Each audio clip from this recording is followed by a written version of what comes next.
The movie begins with Peter Rabbit running through the fields, engaging with various woodland companions such as Mr. Jeremy Fisher, Pigling Bland, and Mrs. Tiggywinkle. Meanwhile, he skillfully avoids the hungry Mr. Todd. Peter is joined by his family, which includes cousin Benjamin Bunny and his triplet sisters, Flopsy, Mopsy, and Cottontail, as they get ready to venture into Mr. McGregor's garden. The rabbits infiltrate the garden, stealing some of McGregor's vegetables before the man detects them and attempts to handle them aggressively. Their predicament takes a positive turn when McGregor's neighbor, Bee, an animal enthusiast and artist, intervenes. Bee brings the rabbits into her home, offering them water infused with blackberries. Flopsy, serving as the narrator, notes that while Bee's general paintings may not be outstanding, her depictions of the rabbits are skillfully executed, echoing the style of the original books. However, the drawings stir up painful memories, revealing that Peter and his sisters once lived with their parents until tragedy struck. Their father, who ventured into McGregor's yard, met an unfortunate end and was ultimately turned into a pie.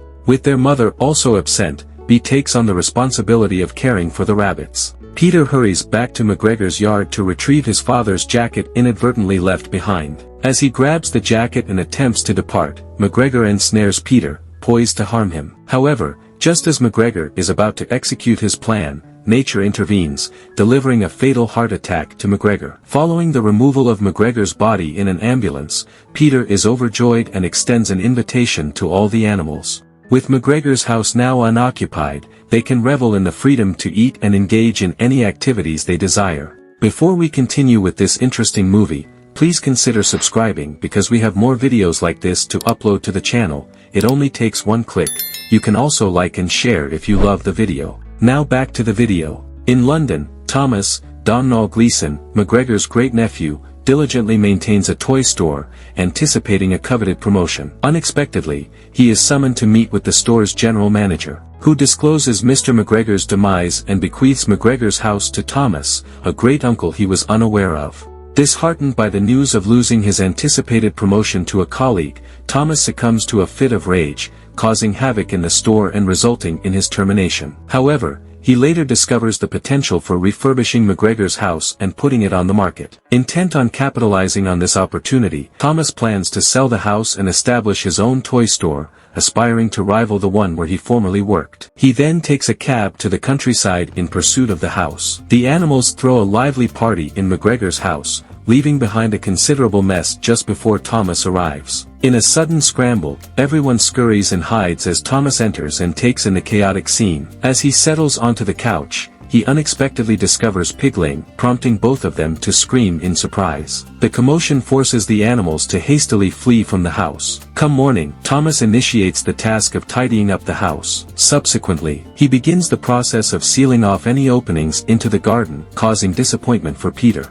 Bee approaches to introduce herself, advocating for Thomas to leave the gate open, allowing the rabbits unrestricted movement. As a gesture of goodwill, she presents him with a pair of binoculars for bird watching. Initially agreeing with Bee's suggestion about the gate, Thomas takes a contrary action by completely sealing it off after she walks away. Peter enlists Benjamin's help in their quest to find a way into the garden. However, Thomas notices their endeavor and endeavors to apprehend them. In the pursuit, he manages to grab Benjamin and stuff him into a bag with the intention of disposal. Determined to rescue their friend, Peter and his sisters clandestinely infiltrate Thomas's truck. Their mission proves successful as they rescue Benjamin and cleverly place the binoculars in the bag. In an unexpected turn, Thomas accidentally drops the bag into the river, compelling him to jump in and retrieve both the bag and the binoculars. Thomas ventures into town to procure supplies for dealing with his pest issue. As he gathers what he needs, he narrowly avoids colliding with a pretentious couple while exiting the hardware store. Shortly afterward, he encounters Bee and offers her a ride home.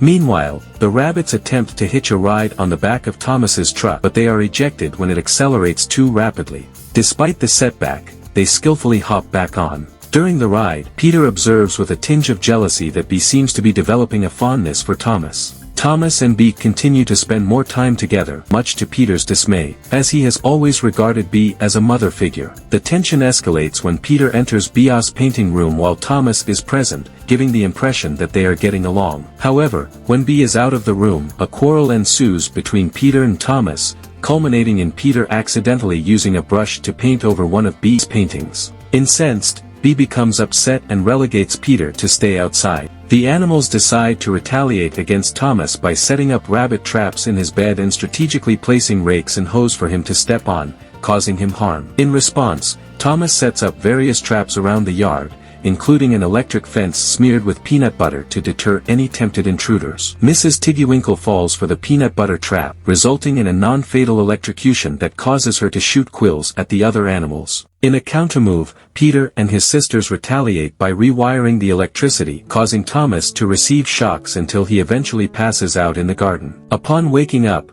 Thomas resorts to using dynamite in an attempt to force the rabbits out of their burrow. Subsequently, the rabbits launch a retaliatory attack in the garden, bombarding Thomas with vegetables until Flopsy hits him in the throat with a blackberry. Fortunately, Thomas has an EpiPen that he uses to counter the effect. In retaliation, Thomas grabs several sticks of dynamite, lights them, and hurls them at the rabbits. Unaware of impending danger, Bee remains oblivious, engrossed in her music and painting. Moments later, she steps outside, prompted by a perceived noise. The detonator falls out of Thomas's pocket, and Peter seizes the opportunity to pick it up, revealing Thomas's use of explosives after he had denied it to Bee. Regrettably, everyone overlooks the dynamite still in the burrow, causing the tree above it to collapse onto Bee's painting room. Enraged at the destruction, Bee directs her anger towards Thomas for his actions. Disheartened, Thomas returns to London and successfully regains his job after putting his house on the market. The weight of the situation presses heavily on Peter as he grapples with the knowledge that Bee is now upset. Learning of her intention to leave, Peter, accompanied by Benjamin and a street mouse they befriend, embarks on a journey into town. Eventually, they track down Thomas at the toy store,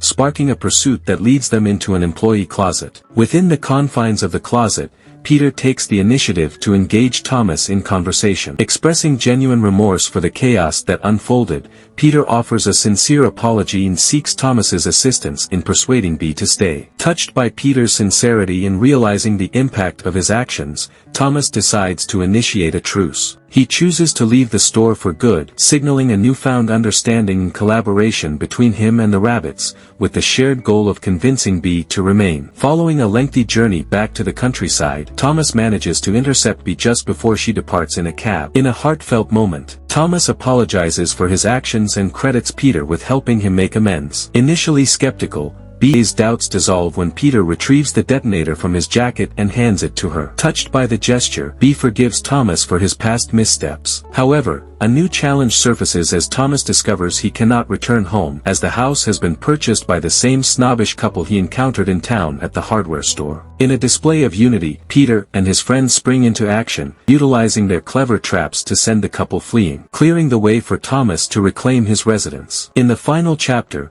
Thomas and Bee find themselves drawn together, deciding to return to London accompanied by the rabbits. Back in the city, Bee channels her creative talents into illustrating children's books and crafting enchanting stories featuring Peter and his friends. The culmination of their journey sees a harmonious collaboration, intertwining the worlds of humans and rabbits through imaginative tales for young readers. Thanks for watching. Please do like or subscribe to our channel. It will only take you one click. If you're subscribing, please turn on the bell notification so you will not miss other interesting videos like this. Thanks for your kindness. Until next time, stay safe. Bye.